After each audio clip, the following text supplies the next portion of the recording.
গল্পের শুরুতে আমরা একজন চরিত্রকে দেখতে পাই যার নাম হচ্ছে জিল, যে একটি কলেজে অ্যাজ এ সিকিউরিটি গার্ড হিসেবে কাজ করে। আগে সে একজন ইউএস আর্মিতে মেডিক ছিল। সে লুকিয়ে একটি কলেজের ল্যাবরেটরি সেন্টারে গিয়ে পৌঁছায় এবং সেখান থেকে কিছু ডেট এক্সপায়ার মেডিসিন বা ড্রাগস নিজের সাথে করে নিয়ে নেয়। ড্রাগসগুলোকে সে লোকাল একজন মানুষের কাছে বিক্রি করে। তারপর সে একটি স্থানে গিয়ে পৌঁছায় যেখানে তার মেয়ে যার নাম মাটিল্ডা এবং ছেলে যার নাম নোয়া বসবাস করে। সে ছেলে মেয়ে দুটিকে দেখাশোনা করে ডরিস, যে হচ্ছে তাদের দাদি। সে তার ছেলে এবং মেয়েকে নিজের সাথে করে নিয়ে যেতে এসেছে। যদিও তার ছেলে নোয়া তাকে খুব একটা পছন্দ করতো না, কারণ সে কোনো এক সময় ড্রাগ অ্যাডিক্ট ছিল এবং যার কারণে তাকে রিহ্যাব সেন্টারেও যেতে হয়েছিল। তখন ডরিস তার ছেলে মেয়ে দুটিকে দেখাশোনা করেছিল। পরবর্তীতে দেখা যায় যে তারা গাড়ি করে যাচ্ছে, ব্যাকসিটে মাটিল্ডা বসে আছে। তবে আমরা মুভিটিতে হঠাৎ একসময় সোলার ফ্লেয়ার লক্ষ্য করি, অর্থাৎ হঠাৎ আশেপাশের ব্রাইটনেস আচমকা বেড়ে যায়। আর ঠিক এই মুহূর্তেই তাদের গাড়ি কাজ করা বন্ধ করে দেয়। তবে শুধু তাদের গাড়ি না, আশেপাশের সকল গাড়ির একই সিচুয়েশনে পড়তে হয়। তারপর হঠাৎ অন্য একটি গাড়ি তাদের গাড়িতে এসে ধাক্কা মারে এবং তারা পার্শ্ববর্তী একটি জলাশয়ে পড়ে যায়। জিল এবং নোয়া কোনোরকমভাবে সেখান থেকে উঠে আসে। তবে তারা ওখানে লক্ষ্য করে যে তার মেয়ে মাটিতে পড়ে আছে এবং কয়েকজন পুলিশ তাকে ঘিরে আছে। আসলে সে জলে পড়ে গিয়েছিল এবং দুজন পুলিশ এসে তাকে বাঁচিয়ে নেয় এবং এখন সে ঠিক আছে। জিল নিজেও তার মাথায় আঘাত পেয়েছে। এর পরবর্তী মুহূর্তে তারা হসপিটালে গিয়ে পৌঁছায়, কিন্তু সেখানে তারা গিয়ে দেখে যে সবার ভাগদৌড় লেগে গেছে। আসলে হঠাৎ সমস্ত ইলেকট্রনিক্স জিনিস কাজ করা বন্ধ করে দিয়েছে, যার কারণে ওই গাড়িগুলো বন্ধ হয়ে যায়। অনেকে এটাকে টেরোরিস্ট অ্যাটাক বলে ভাবছে, আবার অনেকে এটাকে চাইনিজ কোনো টেকনোলজি ভাবছে। তারা এটা ভাবছে যে হয়তো চায়নারা তাদের কোনো টেকনোলজির মাধ্যমে আমেরিকার উপর হামলা করেছে। তবে সেখানে একটি কাকতালীয় ঘটনা ঘটে। দুজন পেশেন্ট যারা অনেকদিন যাবৎ কোমায় ছিল, তারা হঠাৎ কোমা থেকে সরাসরি উঠে এসেছে, যেটা বড়ই অদ্ভুত একটা ব্যাপার। সেদিন রাতে তারা যখন ডিনার শেষ করে ঘুমোতে যায়, তখন জিল লক্ষ্য করে যে তার ঘুম আসছে না। জিল লক্ষ্য করে যে তার প্রতিবেশীরাও ঘুমায়নি। সে জানালা খুলে দেখে সবার রুমের বাতি জ্বালানো, এমনকি তার শাশুড়ি পর্যন্ত জেগে আছে। তবে তার মেয়ে কিন্তু ঘুমাচ্ছে। জিল আকাশের দিকে তাকিয়ে তার ছেলে নোয়ার সাথে কথা বলছে। তখন তারা লক্ষ্য করে যে আকাশে যতগুলি স্যাটেলাইট ছিল সবগুলো মাটিতে আছড়ে পড়ছে। জিল বাইরে বের হয় এবং তার ওই লোকটার সাথে দেখা হয় যার সাথে সে ড্রাগের ব্যবসা করত। লোকটি তাকে আরও ড্রাগ এনে দিতে বলে, কারণ তখন সবাই ঘুমাতে না পেরে এই ড্রাগের ওপর নির্ভরশীল হয়ে পড়েছিল, আর এতে তার ব্যবসা এখন অনেক উঁচুতে উঠে গেছে। জিল লুকিয়ে লুকিয়ে কলেজের ল্যাবরেটরিতে আবার যায়, যেখান থেকে সে ওই ড্রাগসগুলো নিত। ততক্ষণে আর্মিরা রাস্তায় নেমে গিয়েছিল, আর যখন সবাই দেখে যে আর্মিদের গাড়ি ঠিকই চলছে কিন্তু তাদের গাড়ি নষ্ট, তখন সবাই তাদের প্রশ্ন করতে থাকে। যখন জিল কলেজে ড্রাগ চুরি করছিল, তখন ডক্টর মাফি সেখানে চলে আসে। আসলে জিল এবং সে আগে থেকেই পরিচিত ছিল, যেটা শুরুতেই বলেছিলাম যে জিল আগে আর্মিতে কাজ করত, যেখানেই তাদের পরিচিতি হয়েছিল। ডক্টর মাফি তাকে জানায় যে আমরা পাশে একটি রিসার্চ সেন্টার গড়ে তুলেছি, যেটাতে আমরা গবেষণা করছি যে আচমকা পৃথিবীতে কি হলো যে কেউ ঘুমাতে পারছে না। তখন ব্রায়ান নামের একজন মানুষ জিলকে সম্পূর্ণ ব্যাপারটা এক্সপ্লেইন করে শোনায়। আসলে একটি ইলেকট্রোম্যাগনেটিক পাওয়ারের কারণে যত ইলেকট্রনিক ডিভাইস আছে যেগুলোর মধ্যে মাইক্রোপ্রসেসর ছিল, সেগুলো সব নষ্ট হয়ে গিয়েছে। তবে সেগুলোকে রিপেয়ার করে পুনরায় চালু করা সম্ভব, কারণ ইলেকট্রিসিটি সম্পূর্ণভাবে নষ্ট হয়ে যায়নি। তবে সমস্যা এটা না যে ইলেকট্রনিক ডিভাইসগুলো কাজ করছে না, সমস্যা এইটা যে মানুষ গত 48 ঘন্টা যাবৎ ঘুমাতে পারেনি। আর যদি এরকমই চলতে থাকে তাহলে অর্গান ফেলিওর পর্যন্ত দেখা দেবে, আর মানুষ এমন পর্যায়ে চলে যাবে যখন মানুষের মধ্যে মনুষ্যত্ব বোধ বলতে কিছু থাকবে না। পরবর্তীতে আমরা এটাও জানতে পারি যে হসপিটালে কোনো চোখ বন্ধ করা পেশেন্ট নেই, অর্থাৎ যারা কোমায় ছিল তারা এখন হঠাৎ জেগে গেছে। আর বর্তমানের দুনিয়াটা এমন হয়ে গেছে যে যেখানে সবারই চোখ খোলা, আর যারা মৃত শুধুমাত্র তাদেরই চোখ বন্ধ আছে। আর ঠিক এই কারণে আমরা হসপিটালে ওই দুইজন কোমার পেশেন্টকে কোমা থেকে হঠাৎ উঠে আসতে দেখি। তবে ব্রায়ান জানায় যে তারা যেখানে রিসার্চ করছে সেখানে একজন মহিলা আছে যে এখনও ঘুমাচ্ছে, আর তার উপরই টেস্ট করা হচ্ছে যে কি এমন হলো মানুষদের যে মানুষ ঘুমাতে পারছে না। তবে তখন জিল জানায় যে তার মেয়ে অর্থাৎ মাটিল্ডা ঘুমাতে পারছে। তখন তাকে রিকোয়েস্ট করে যে সে যেন তার মেয়েকে ওই সেন্টারে নিয়ে যায়, যাতে বিজ্ঞানীরা রিসার্চ করে এটা জানতে পারে যে কেন মানুষ ঘুমাতে পারছে না। জিল তার বাড়িতে যায়, কিন্তু সেখানে তার মেয়েকে দেখতে না পেয়ে তার ছেলেকে যখন সে জিজ্ঞাসা করে, তখন সে বলে যে তার দাদি নাকি তাকে নিয়ে একটি চার্চে গিয়েছে। তারপর ব্রায়ান সেখানে চলে আসে এবং আবারও রিকোয়েস্ট করে যে যেন তার মেয়েকে ওই রিসার্চ সেন্টারে নিয়ে যায়। অন্যদিকে চার্চে আমরা দেখতে পাই যে সেখানকার ফাদার সবাইকে এইটা বলছে যে স্রষ্টা সবাইকেই একটি আশা দেখিয়েছে, সে মেয়ে যদি ঘুমাতে পারে তাহলে আমরা সবাইও ঘুমাতে পারবো। চার্চের ফাদার সবাইকে এটা জানায় যে এই মেয়েটি নাকি স্রষ্টার দূত, অর্থাৎ তার মাধ্যমেই সবাই ঘুমাতে পারবে। তবে আমরা জানি যে যেখানে কোনো জ্ঞানই খাটে না সেখানেই জন্মায় অন্ধবিশ্বাস। আর এই অন্ধবিশ্বাসের উপর ভিত্তি করে একজন লোক সেখানে বলে ওঠে যে হয়তো স্রষ্টা তাদের উপর রেগে আছে এবং সে একটি স্যাক্রিফাইস চাইছে। অর্থাৎ তারা বোঝাতে চাইছে যে মাটিলটাকে মেরে ফেললে তারা সবাই শান্তিতে ঘুমাতে পারবে। অন্যদিকে দেখা যায় যে জিল মাটিলটাকে রেস্কিউ করবার জন্য বাইরে বের হয়েছে। তবে বাইরে এসে সে দেখে যে শহরের অবস্থা খুবই খারাপ। সবাইকে শুধু ঘুমের ওষুধের জন্য দোকানপাট ভাঙচুর করতে দেখা যায়। আইন কানুন সম্পূর্ণভাবে বিলুপ্ত হয়ে গেছে এবং রাস্তার পাশে একটি পুলিশের মৃতদেহ পড়ে আছে।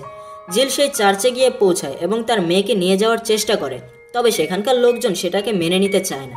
তারা তার মেয়েকে এখানেই আটকে রাখবে। সেখানকার ফাদার সবাইকে এটা বোঝাতে চেষ্টা করে যে এরকম কিছুই না, তবে কেউ তার কথা শুনতে রাজি নয়।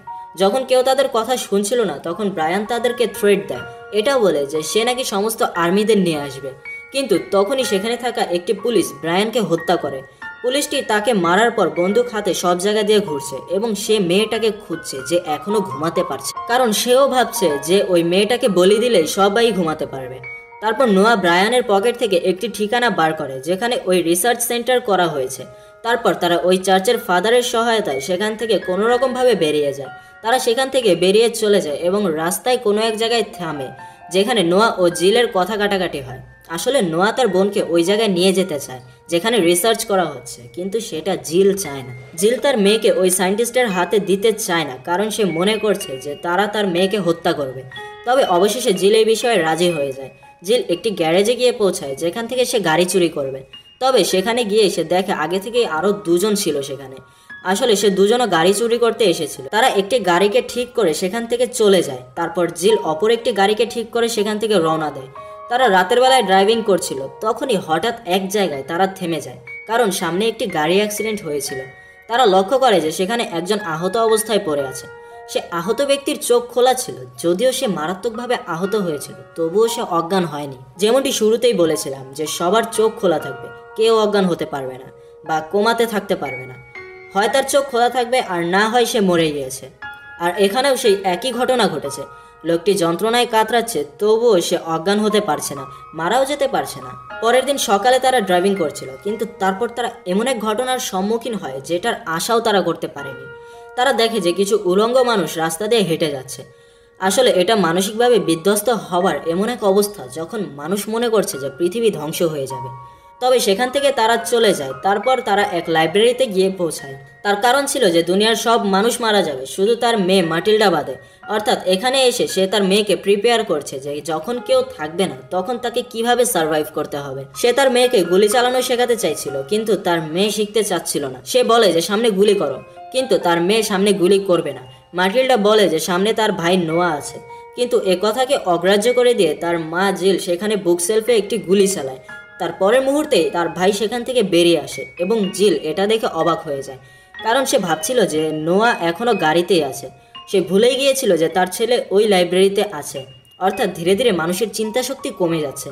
পরের দিন জিল এবং নোয়া একটি ম্যাপ দেখছে যেখানে তারা ওই আর্মি ক্যাম্পকে খোঁজার চেষ্টা করছিল। তার পরের মুহূর্তেই দেখা যায় যে মাটিল্ডা তাদের গাড়িতে ঘুমাচ্ছিল, কিন্তু তার আশেপাশে লক্ষ্য করে দেখা যায় যে সকল কয়েদি সেখানে উন্মুক্তভাবে ঘুরে বেড়াচ্ছে, কারণ সকল পুলিশ সেই কয়েদিগুলোকে মুক্ত করে দিয়েছে। হঠাৎ তাদের মধ্যে একজন কয়েদি সেই গাড়িটাকে নিয়ে পালিয়ে যায় যে গাড়িতে মাটিল্ডা ঘুমাচ্ছিল। তারপর যখন জিল তার মেয়ের খোঁজে বাইরে বের হয় তখন কিছু কয়েদি তাদের ঘিরে ফেলে, আর তখনই জিল তাদেরকে বন্দুক দেখিয়ে ভয় দেখাবার চেষ্টা করে। আর তখনই সেই কয়েদি যে ওই গাড়ি চুরি করেছিল সে আবার ফিরে আসে। আসলে সে তাদের সাহায্য করতে ফিরে এসেছিল। তারা সবাই গাড়িতে উঠে বসে এবং সেখান থেকে চলে যায়। সে কয়েদির নাম ছিল ডস। আসলে সে একজন ভালো লোক ছিল। তারা গাড়িতে যেতে যেতে এক জায়গায় থেমে যায়। আসলে সামনে আগে থেকে একটি অ্যাক্সিডেন্ট হয়েছিল, আর সামনে যেহেতু পেট্রোল পাম্প ছিল তাই তারা ওখানে তাদের গাড়ি রিফিল করতে থামে। জিল তার মেয়ে মাটিল্ডাকে দিয়ে সব কাজ করাচ্ছিল, কারণ সে ভাবছিল যে পৃথিবীতে আর কেউই বাঁচবে না, আর সে কারণে সে তার মেয়েকে এজন্য প্রিপেয়ার করছিল। তারা সবাই সেখান থেকে তেল নিয়ে চলে যায়। তারপরের রাতেও আমরা সেম ঘটনা দেখি যে জিল তার মেয়েকে গাড়ি চালানো শেখাচ্ছে। এভাবেই চলতে চলতে তারা এমন এক স্থানে গিয়ে পৌঁছে যায় যেখানে বাকি রোড ব্লক করা ছিল। সেখানকার কিছু মানুষ রাস্তাটিকে ব্লক করে রেখেছে। তারা যখন সেখানে থামে তখন সেই মানুষগুলো তাদের উপর আচমকা হামলা করে দেয়। অর্থাৎ মানুষ তাদের মানসিক ভারসাম্য হারিয়ে ফেলেছে। তারা কি করছে সেটা তারা নিজেও জানে না। তবে কোনো রকম ভাবে তারা সেখান থেকে পালিয়ে যেতে সক্ষম হয় এবং একটি স্থানে গিয়ে থেমে যায়। অর্থাৎ তারা ওই ক্যাম্পে চলে এসেছে। জিল তার ছেলে মেয়েকে বিপদে ফেলতে চায় না, তাই সে একা একাই ওই ক্যাম্পের ভেতরে ঢোকে, এটা জানতে যে সেখানে আসলে কি হচ্ছে। সে দেখতে পায় যে একজন সৈনিক আরেকজন সৈনিককে এক প্রকার ইনজেকশন দিচ্ছে, যেটা মূলত এক প্রকার স্টিমুলেট, যার মাধ্যমে তারা তাদের ভেতরে থাকা সর্বশেষ এনার্জিটাকে কাজে লাগাতে পারে। জিল ধীরে ধীরে সে ল্যাবরেটরির ভেতরে গিয়ে পৌঁছায়, যেখানে সে একজন মহিলাকে দেখতে পায়, যার কথা মুভির শুরুতেই বলা হয়েছিল যে একজন মহিলা আছে যে এখনো ঘুমাতে পারছে। জিল মহিলাটির কাছে গিয়ে পৌঁছায় এবং কিছু প্রশ্ন জিজ্ঞাসা করে। মহিলাটি তাকে বলে যে তার নাকি অনেক আগেই মারা যাওয়ার কথা ছিল, কিন্তু সে এখনো মারা যায়নি, কারণ এরা নাকি তাকে মরতে দিচ্ছে না। এই কথাটি দ্বারা আমরা বুঝতেই পারছি যে মহিলাটির আসলে বেঁচে থাকার কোনো ইচ্ছাই নেই। আর ঠিক তখনই জিলের একজন বন্ধু ডক্টর মাফি তাকে দেখে নেয়। জিল তাদেরকে জানায় যে সে তাদের সাহায্য করতে এসেছে। তখন ডক্টর মাফি তাকে বলে যে এক ধরনের সোলার ফ্লেয়ারের কারণে এমনটি হয়েছে। মানুষের মস্তিষ্কে থাকা কিছু নিউরোলজিক্যাল ড্যামেজ হয়েছে, যেখানে মানুষ তার ঘুমানোর শক্তিটি হারিয়েছে এবং তারা ওই রোগের কোনো ওষুধ বার করতে পারেনি। কিছু সময় পরে জিল আকাশে একটি ফ্লেয়ার লক্ষ্য করে, আর ঠিক সেই মুহূর্তে তার ছেলে এবং মেয়ের সাথে ওই ব্যক্তি ডস এসে উপস্থিত হয়। তারা ভাবছিল যে জিল হয়তোবা কোনো বিপদে পড়েছে, আর তাই তারা ভেতরে চলে এসেছে। পুলিশ তাদেরকে ঘিরে ফেলেছে, তবে মাটিল্ডা জানায় যে সে ঘুমাতে পারছে। পরের দিন মাটিল্ডা ল্যাবরেটরিতে বসে আছে এবং তার সাথে যে ডক্টরটি ছিল তার নাম ক্যাট। সে দেখায় যে একটি শিম্প্যাঞ্জিকে অ্যানেস্থেটিক গ্যাস দেওয়ার পরেও সে ঘুমাতে পারছে না, অর্থাৎ বোঝা যায় যে মানুষের সাথে অন্যান্য কিছু প্রাণীরও এই সমস্যাটি হয়েছে। তারপর যখন মাটিল্ডার ওপর সেই গ্যাসটি ইউজ করা হয় তখন স্বাভাবিকভাবেই সে ঘুমিয়ে পড়ে। তারপর আমরা জিলকে দেখতে পাই যে একজন ডক্টরের সাথে কথা বলছিল। ডক্টর তাকে এটা জিজ্ঞাসা করছে যে তার মেয়েকে আগে কোনো সার্জারি করা হয়েছে কি না, অর্থাৎ তার মেয়ের আগে থেকে কোনো রোগ বা কোনো সমস্যা ছিল কি না। তবে তখন তাদের উভয়ের অবস্থা খুব খারাপ ছিল। ঘুম না হওয়ার কারণে তারা কিছুই বুঝতে পারছিল না। তারপর ডক্টর সেখান থেকে টলতে টলতে চলে যায়। জিল উচ্চস্বরে চেঁচাচ্ছিল যেন তার মেয়েকে সবাই ছেড়ে দেয়। তারপরের দিন আমরা দেখতে পারি যে ডসকে ওই ইনজেকশনটা দেওয়া হচ্ছে যেটা ওই আর্মিরা ব্যবহার করত। সেটা হলো এক প্রকারের স্টিমুলেট, যেটা আমাদের মেন্টাল কন্ডিশনটাকে কিছুক্ষণের জন্য সজাগ রাখতে পারে। তবে কতক্ষণই বা সে সজাগ রাখবে। তারপরের দৃশ্যে আমাদের মাটিল্ডাকে দেখানো হয় যে ওই মহিলাটির পাশের বেডে শুয়েছিল, যে মহিলাটিও ঘুমাতে পারছে। তবে কিছু সমস্যার কারণে পরবর্তী মুহূর্তেই সে মারা যায়। তবে তারপরে আসল সমস্যার শুরু হয়। জিল একটি রুমের মধ্যে বন্ধ ছিল। সে হ্যালুসিনেট করে যে তার ছেলে নোয়া তাকে গলা টিপে হত্যা করছে, কিন্তু তারপরে একজন আর্মি আসে এবং দেখানো হয় যে নোয়া ওই ঘরের পাশেই এক কোণে বসেছিল, অর্থাৎ সে তার ভ্রম দেখছে। মানুষের মানসিক ভারসাম্য এখন হারাচ্ছে। একবার চিন্তা করে দেখুন যে যদি সৈনিকদের মাথা নষ্ট হয়ে যায় তাহলে কি হবে। একজন সৈনিক সামনে পড়ে থাকা একটি যে কোনো ফলের বীজকে গ্রেনেড মনে করে, সেটাকে লাথি মেরে আকাশে উড়িয়ে দেয় এবং আকাশে এলোপাথারিভাবে গুলি করতে শুরু করে। তার দেখা দেখি অন্যান্য সৈনিকেরা ভাবছে যে এখানে কোনো একটা যুদ্ধ লেগেছে, আর তারা এলোপাথারিভাবে নিজেদের ওপর গুলি চালাচ্ছে। তারা নিজেই নিজেদেরকে বন্দুকের গুলিতে ঘায়েল করছে। অপরদিকে আমরা দেখতে পাই যে একজন ডক্টর মাটিল্ডাকে মেরে ফেলতে চাইছে, অর্থাৎ সেও ওই অন্ধবিশ্বাসে বিশ্বাসী যে মনে করছে মাটিল্ডাকে মেরে ফেললে সব ঠিক হয়ে যাবে। তবে সেখানে এলোপাথারিভাবে গুলি চলছিল। মাটিল্ডা কোনো রকমভাবে সেখান থেকে পালিয়ে যেতে সক্ষম হয়। সে দৌড়ে তার ভাইয়ের কাছে যায় এবং সেখানে গিয়ে লক্ষ্য করে যে তার ভাই নোয়া একটি ইলেকট্রিক তার ছিঁড়ে আত্মহত্যা করার চেষ্টা করছে। সে তাকে বাঁচানোর অনেক চেষ্টা করে, কিন্তু কোনো রকমভাবে কাজ হচ্ছিল না। পরের দিন দেখা যায় যে সবাই মারা গিয়েছে। জিল তার ছেলেকে ধরে কাঁদছিল। অপরদিকে মাটিল্ডা ঘুম থেকে জেগে উঠেছে।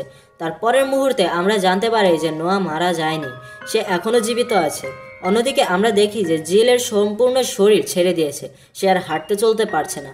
এরকম অবস্থায় সম্ভবত সে আর বেশিক্ষণ বাঁচবে না। তারপর মাটিল্ডার মাথায় একটা চিন্তা আসে। সে ভাবে যে সে যখন পানিতে ডুবে গিয়েছিল তখন দুজন পুলিশ তাকে বাঁচিয়েছিল এবং তার ভাইয়ের ইলেকট্রিক শক লেগে প্রায় শ্বাস প্রশ্বাস বন্ধ হয়ে গিয়েছিল।